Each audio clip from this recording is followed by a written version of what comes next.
On Tuesday, NATO allies condemned a decision by Russia to withdraw from the Treaty on Conventional Armed Forces in Europe.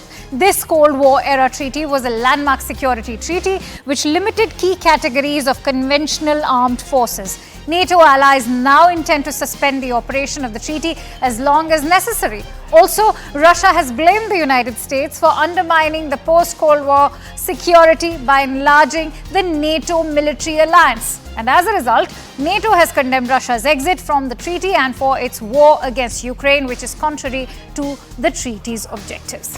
Now, let's try and get in a sense of perspective in terms of what the impact of Russia's exit is going to be from this treaty. And for that, let me introduce my guest today. I'm joined in by George Beep, who is the Director of Grand Strategy at the Quincy Institute. He's also the former CIA Russia Analysis Chief. Many thanks to you, George, for joining in. Now, this treaty prevents Cold War rivals from massing forces at or near their mutual borders. But now that the treaty is suspended, can quick offenses be launched in Europe like it was the case during the Cold War? Should Europe's security be concerned?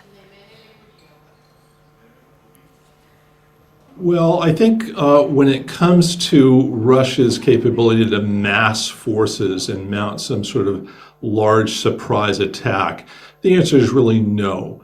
America's intelligence collection capabilities are quite formidable. Be very difficult for the Russians to mass a large invading force without American and Western intelligence agencies picking up on those changes. So in practical terms, this doesn't change that picture. What it does do is contribute to the loss of trust between Russia and the West more broadly.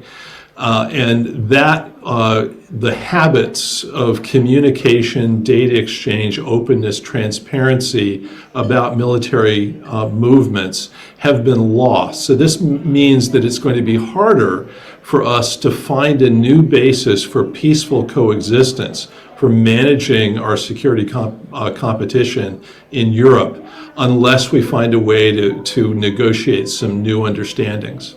All right. Pleasure to have you here on World 360, George. And with that,